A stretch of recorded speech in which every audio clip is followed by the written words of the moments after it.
Saya dulu bertanya pada filosof agung tadi, kok bisa tahu karakter Pak Jokowi seperti itu? Kan dia lebih kritis lebih awal. Rupanya salah satu hobinya adalah panjat tebing. Ini lebih bagus daripada pemanjat kekuasaan. Nah sekarang ini yang memprihatinkan kita, kesatuan pandang antara society view, national view, dan international view itu dikalahkan oleh nepotisme tadi. Jadi kembalinya angkar kebangkrutan itu adalah nepotisme yang sebenarnya melalui reformasi kita sudah mencoba lawan itu.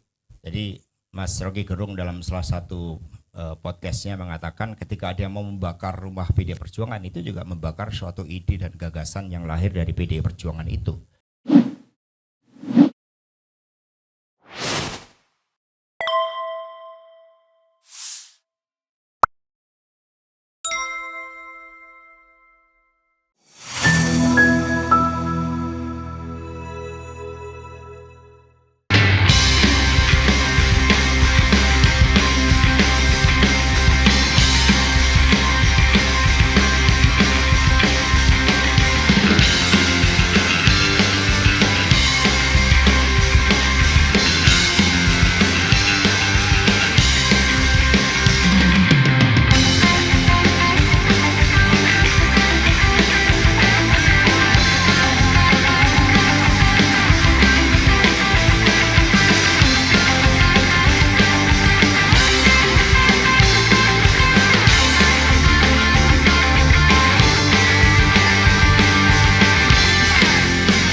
Baik, terima kasih para senior, Bapak Ibu dan saudara-saudara sekalian. Terima kasih Salsa. Kita bagikan dulu salam nasional kita, salam perjuangan kita. Merdeka! Merdeka! Merdeka! Terima kasih juga rekan-rekan pers. Salsa ini ternyata dalam usianya yang muda sangat progresif sehingga nanti dia bisa menjadi suatu sintesa antara pemikiran Bung Rocky, Mas Jumhur, kemudian juga Pak Syahganda dan juga apa yang juga saya sampaikan cocok menjadi progresif dari PDI Perjuangan. Kita lamar nanti. Jadi kalau dalam perspektif makna kebangkitan nasional, kemudian setting historis atas kebangkitan nasional terkait dengan misalnya kejadian kemenangan Jepang atas Rusia tahun 1905 dan juga benang merahnya dengan Sumpah Pemuda, lahirnya Pancasila, hingga proklamasi 17 Agustus 1945, saya tidak akan bahas di sini karena sudah saya yakin yang namanya KSPSI, ya, apalagi pakai nama pembaruan, itu juga mengandung benih-benih progresif yang mengakar kepada sejarah bangsa. Saya ingin berbicara tentang bagaimana dalam perspektif sekarang kebangkitan nasional. Kalau tadi vis a vis ya oleh Mbak Salsa dikatakan itu ada kebangkrutan nasional. Kalau oleh Butet dikatakan sebagai kemunduran nasional, sehingga ada aliansi Indonesia mundur mewakili Indonesia maju. Nah dalam perspektif sekarang tentu saja ada beberapa hal yang perlu kita kritisi untuk menjawab pertanyaan dari Salsa tadi. Yang pertama, budi pekerti yang menjadi core values dari kebangkitan nasional ini ternyata digantikan dengan nepotisme. Nah saya banyak bicara dengan Mas Rocky Gerung akhir-akhir ini. Saya dulu bertanya pada filosof agung tadi, kok bisa tahu karakter Pak Jokowi seperti itu? Kan dia lebih kritis lebih awal. Rupanya salah satu hobinya adalah panjat tebing. Ini lebih bagus daripada pemanjat kekuasaan. Jadi Mas Rocky Gerung terima kasih. Karena dengan panjat tebing itu ternyata nggak ada intervensi hukum, nggak ada intervensi bansos, semua berprestasi karena melalui suatu proses latihan, nggak ada jalan pintas. Bahwa ada satu resiko, iya. Ketika ada resiko, dia tidak mengundang bapaknya yang presiden untuk mengatasi resiko itu. Itu Mas Rocky Gerung selamat atas prestasinya masuk di dalam Olimpiade, ya mewakili Indonesia, luar biasa. Jadi panjat tebing yang membanggakan. Itu nanti bisa menjadi renungan penting ya bagi pemegang kekuasaan yang telah menyebabkan kebangkrutan nasional tadi. Kemudian juga Mas Jumhur, kita berikan tepuk tangan yang meriah. Saya beberapa hari yang lalu menerima WA dari beliau, sangat kaget itu karena ketika menerima WA dari Bang Jumhur itu negara dalam keadaan krisis. Nah itu sehingga diperlukan masa aksi. Sehingga saya langsung menanggapi WA tersebut karena masa aksi ini harus oleh kepemimpinan intelektual yang membumi pada akar persoalan bangsa. Juga Bang Syahganda Nenggolan, terima kasih. Pernah menyatakan mau menjadi caleg PDI tapi tidak jadi, ragu-ragu apakah PDI Perjuangan bisa melakukan pelembagaan partai. Kami jawab bisa, Bang. Sehingga terbukti meskipun kami penuh dengan luka di dalam pemilu 2024, itu pada akhirnya rakyat bisa memberikan kepercayaan menang 3 kali berturut-turut. Nah, jadi yang pertama tadi, budi pekerti yang menjadi core values dari Kebangkitan Nasional 1908 yang memperhatinkan kita sekarang diganti dengan nepotisme. Ini menjadi suatu persoalan pokok. Tetapi yang kedua, gagasan kebangsaan di mana Indonesia itu sebagai national state, meskipun saat itu muncul dari etnosentris, dari Javanese sentris oleh Budi Utomo, tapi kemudian dalam dialektika organisasi itu kan memunculkan suatu prinsip-prinsip kebangsaan Hindia oleh pengaruh dari Dr. Cipto Mangunkusumo, sehingga apa yang mula-mula nampak dari etnosentris kemudian berubah menjadi kebangkitan nasionalisme di dalam mensikapi terhadap politik ketertindasan yang saat ini juga kita alami, ketertindasan dalam hukum, dalam mendapatkan sumber daya karena hanya dimonopoli oleh elit penguasa. Itu yang harus kita cermati, sehingga gagasan kebangsaan yang sebenarnya mampu menyatukan kita sebagai bangsa dengan satu jiwa, satu social consciousness of man tadi dikatakan oleh Bang Syahganda, juga ada satu kesatuan dengan tanah air yang menatap masa depan Indonesia terhadap dunia. Tetapi yang sangat memprihatinkan, meminjam istilah kebangkrutan dari Salsa tadi, spirit core values dari budi pekerti itu ternyata dipersempit. Gagasan kebangsaan dipersempit menjadi family state. Jadi national state dipersempit menjadi family state. Nah, ini Bang Jower seneng ini. Jadi national state yang lahir dari prinsip kebangsaan tadi dipersempit menjadi family state. Yang ketiga, kebebasan berorganisasi bagi kepentingan pembebasan bangsa terjajah menjadi penindasan baru dengan menggunakan instrumen hukum. Ini kan suatu hal yang sangat-sangat tragik dalam kehidupan berbangsa dan bernegara kita.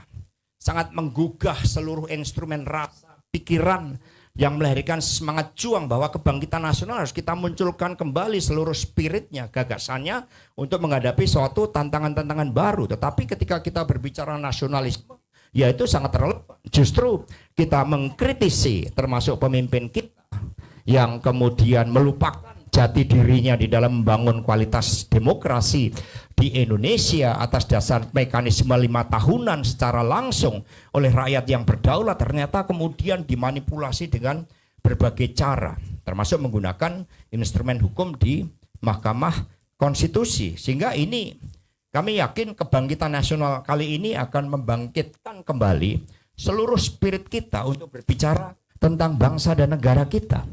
Bahwa kita oleh yudilatif dikatakan sebagai bangsa, sebagai negara yang paripurna, yang tiba-tiba dipersempit maknanya menjadi family state tadi. Inilah yang kami yakin akan memunculkan suatu nilai-nilai, suatu perjuangan yang baru untuk melakukan suatu koreksi. Dan yang ketiga, kalau kita gagasan kebangsaan tadi menjadi family state, yang ketiga adalah kebebasan berorganisasi menjadi instrumen hukum dan kekuasaan. Ini yang kita koreksi.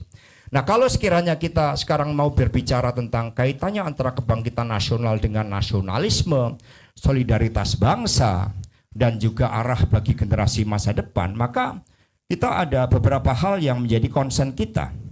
Yang pertama, kebangkitan nasionalisme itu kan lahir dari suatu kesadaran sebagai bangsa terjajah yang memandulkan mentalitas kita, kemudian itu karena pendidikan tidak untuk semua, pendidikan hanya untuk kaum priai saja saat itu, kemudian juga spirit nasionalisme yang meskipun pada awalnya diawali dengan sukuisme Jawa tapi kemudian berubah. Tetapi ini paling tidak mampu menginisiasi suatu kesadaran baru di dalam cara-cara memperoleh kemerdekaan melalui suatu organisasi yang modern.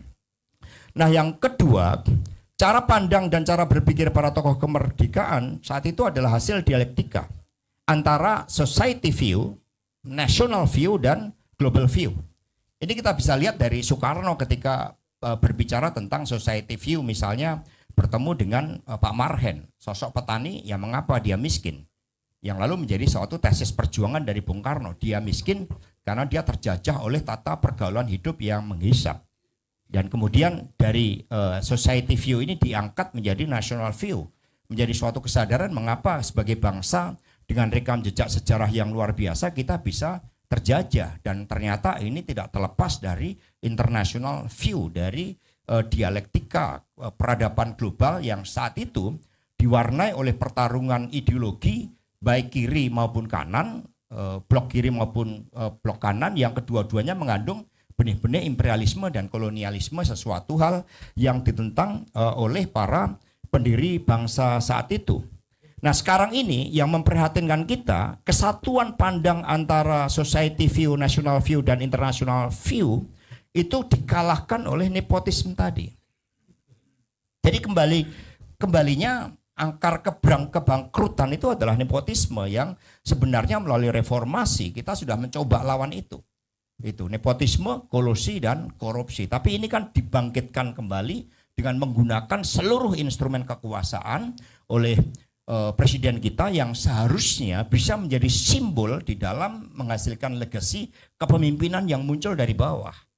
Kami dulu kan berharap seperti itu ketika mencalonkan Pak Jokowi, saya menjadi bagian yang ada di dalamnya untuk bagaimana kualitas demokrasi itu ditingkatkan ketika ada seorang warga negara biasa melalui suatu proses secara berjenjang, kemudian menerima suatu tanggung jawab yang semakin berat, semakin luas, hingga akhirnya bisa menjadi pemimpin nasional. Tetapi apa yang terjadi pada pemilu 2024 itu kan kemudian mematikan seluruh mimpi-mimpi peningkatan kualitas demokrasi itu. Ketika sekarang di dalam pilkada, pertanyaan yang pertama yang ditujukan adalah apakah Anda punya modal berapa?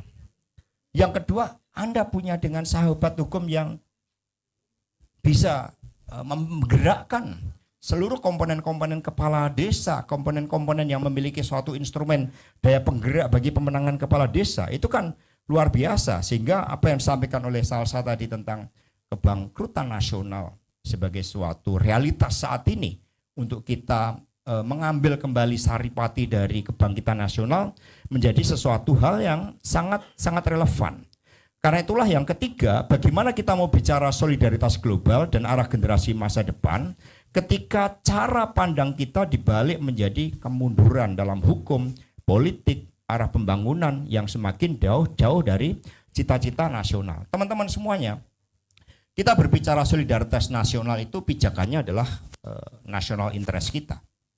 Saat itu kita punya national interest untuk pembebasan Irian Barat misalnya di situ. Tetapi kita kemas dengan sangat baik dengan membangun suatu solidaritas nasional melalui pelaksanaan konferensi Asia Afrika sebagai konferensi pertama tanpa diikuti oleh Barat, dan kemudian itu menggelorakan suatu semangat anti kolonialisme dan imperialisme yang kemudian mewujudkan kepemimpinan Indonesia bagi dunia. Nah, dengan demikian merenungkan makna kebangkitan nasional di tengah kebangkrutan, bahkan istilah Butet adalah kemunduran nasional, itu kita harus menangkap saripati dari kebangkitan nasional itu untuk dengan nasionalisme atas keterjajahan yang dijajah oleh pemimpin kita sendiri dengan cara politik, hukum, penguasaan sumber daya, penguasaan kaderisasi kepemimpinan yang berasal dari keluarga, nepotisme, harus dikembalikan lagi menjadi spirit bahwa bangsa ini lahir dari kesadaran kesetaraan sesama warga bangsa tanpa membedakan siapa bapak kamu, siapa ibu kamu. Inilah yang menjadi spirit yang relevan. Dengan menggelorakan itu, maka kita sekaligus menumbuhkan suatu kesadaran tentang solidaritas antar bangsa, dan disitulah ruang bagi kepemimpinan Indonesia sangat terbuka lebar, karena sebenarnya ketika Indonesia lahir, kita ini punya suatu tekad untuk merevisi suatu sistem internasional yang anarkis untuk diubah menjadi sistem internasional yang dijauhkan dari berbagai bentuk aspek penjajahan, termasuk di antara bangsa sendiri. Demikian dari saya, ini sangat relevan ketiga tema tersebut dan semoga dengan kebangkitan nasional ini muncul suatu solidaritas baru bagi kita dan syarat-syaratnya tentu harus kita lakukan, yaitu yang pertama kesadaran kita sebagai bangsa dan negara paripurna itu kita munculkan dengan menggali pemikiran para pendiri bangsa. Yang kedua, ekosistemnya kita ciptakan sehingga lahirlah suatu kepemimpinan visioner. Dan kepemimpinan visioner itu muncul dari suatu pendidikan yang kritis. Sehingga kita memang memerlukan suatu filosof yang mengajarkan anak-anak kita bagi pendidikan yang kritis di dalam melihat berbagai realitas tersebut dan kemudian mencari jawaban dengan dipandu oleh kepemimpinan intelektual yang menyatu dengan seluruh harapan dari rakyat Indonesia. Yang ketiga, ekosistem demokrasi harus diwujudkan, kebebasan pers, sehingga revisi terhadap undang-undang penyiaran yang kemudian mau mencoret terhadap investigatif jurnalisme itu harus ditolak. Kemudian hal-hal yang juga berkait dengan menyatunya antara civil society dan pergerakan rakyat itu juga harus dilakukan. Ini adalah syarat-syarat agar kebangkitan nasional itu kembali mewujud dalam spirit untuk mengatasi berbagai bentuk penjajahan, termasuk penjajahan di era yang modern ini. Baik itu menggunakan hukum, menggunakan kekuasaan politik, atau kontrol terhadap sumber daya. Demikian dari saya, terima kasih, kurang lebihnya mohon maaf, dan saya mohon izin, mohon maaf, kebangkitan itu juga harus dimaknakan kebangkitan spiritual. Sehingga nanti saya harus ke Jogja, karena di Jogja itu juga berbicara tentang kebangkitan nasional melalui pengadilan rakyat, itu juga salah satu sentralnya itu di Jogja. Sehingga nanti saya mohon izin untuk meninggalkan diskusi yang sangat luar biasa ini lebih awal. Terima kasih. Karena boleh kasih tepuk tangan lu buat Bang Hasto. Karena memang ada agenda yang mau mepet, Bang izin nanti mungkin rekan-rekan lainnya buka diskusi khusus dulu terkait apa yang disampaikan oleh Bang Hasto. Mungkin ada yang mau bertanya? Kalau nggak ada saya bisa tanya ke Pak Hasto. Ada yang mau bertanya? Nanti aja. Nanti kan bisa daring kan? Saya bisa daring. Saya bisa ikut Zoom. Saya jam 3.20 jalan. Oke, nggak ada yang mau tanya? Zoom aja saya. Oke, ikut Zoom. Saya ikut Zoom. Berarti nanti bisa respon di Zoom ya? Iya, bisa di Zoom. Oke. Padahal banyak yang pengen tahu, Bang, PDI jadi gimana? Kita kan masa di forum ini PDI sudah harus jelas. tunggu rakernas. Gimana Bang? Closing statementnya lah Bang. Terkait sikap nasionalisme dari partai yang paling diharapkan oleh rakyat kecil hari ini.